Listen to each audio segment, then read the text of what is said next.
नमस्कार दोस्तों, स्वागत करती हूँ आपका। एक बार की बात है, एक नगर में एक राजा रहता था जिसके खजाने भरपूर भरे हुए थे। एक दिन कालू नाम के चोर ने राजा के खजाने को चोरी करने की योजना बनाई। आधी रात को कालू राजा के महल में चोरी करने पहुँच गया। वह खजाने के दरवाजे में छेद करने लगा। राजा भी उस समय जगा हुआ था। उसे कुछ आवाज़ सुनाई दी। वह बाहर आया। आवाज़ खजाने की दिशा से आ रही थी। वह इसे जांचने वहां गया। राजा ने साधारण से वस्त्र पहने हुए थे और चोर उन्हें पहचान नहीं पाया। राजा ने कालू से पूछा, तुम कौन हो और क्या कर रहे हो? कालू ने कहा, मैं चोर हूँ और खजाना लूटने आया हूँ। मुझे लगता है कि तुम भी चोर हो और इसी इरादे से आए हो। कोई बात नहीं, हम दोनों साथ ही अंदर चलकर खजाना लूट लेते हैं और खजाने का आधा आधा हिस्सा कर लेंगे।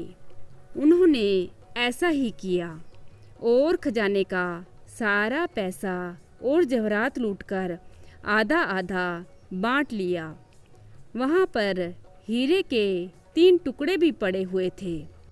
चोर ने कहा कि इन हीरे के 3 टुकड़ों को दोनों में कैसे बांटेंगे?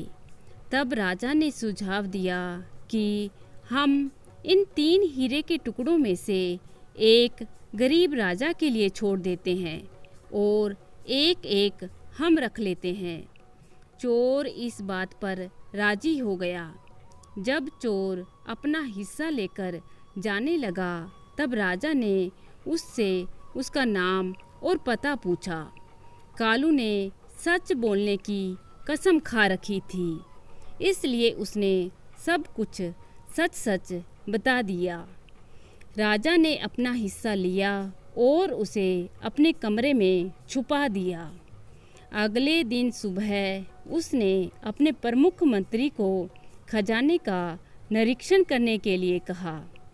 मंत्री ने निरीक्षण करते वक्त देखा कि सारा खजाना खाली हो गया है। केवल हीरे का एक टुकड़ा ही बचा है। उसे पता चल गया था कि खजाना चोरी हो गया है। उसने हीरे को उठाया और अपनी जेब में रख लिया। उसने सोचा कि सब सोचेंगे कि चोर ने सारा खजाना चुराया है और कोई उस पर शक भी नहीं करेगा। मंत्री ने राजा को सारी बात बताई कि सारा खजाना चोरी हो चुका है, कुछ भी नहीं बचा। राजा ने अपने सिपाहियों को बोला कि वे कालू को पकड़कर दरबार में ले आएं। सिपाहियों ने ऐसा ही किया। जब कालू दरबार में पहुंचा तो वह राजा को पहचान नहीं पाया कि वह उसका चोर साथी है। राजा ने उससे पूछा कि क्या तुम वही चोर हो जिसने सारा खजाना लूटा है और कुछ नहीं छोड़ा? कालू ने सच सच बता दिया कि मैंने आधा खजाना लूटा है और आधा मेरे साथी ने लूटा है। मैंने साथी चोर की सलाह पर वहाँ एक हीरे का टुकड़ा आपके लिए छोड़ दिया था और वो टुकड़ा वहीं पर होगा। मंत्री ने राजा से कहा कि यह चोर झूठ बोल रहा है। मैंने खुद जांचा है, वहाँ कुछ नहीं था। राजा ने अपने सिपाहियों से कहा कि वे मंत्री की तलाशी लें। तलाशी के वक्त मंत्री की जेब से वो हीरे का टुकड़ा मिल गया। तब राजा ने मंत्री को कारावास में डाल दिया।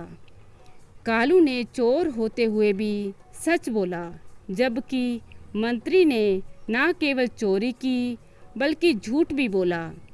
कालू से बड़ा चोर तो राजा का मंत्री था।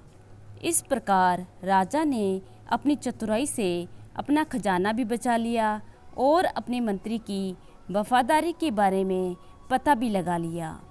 तो दोस्तों, कैसी लगी आज की कहानी?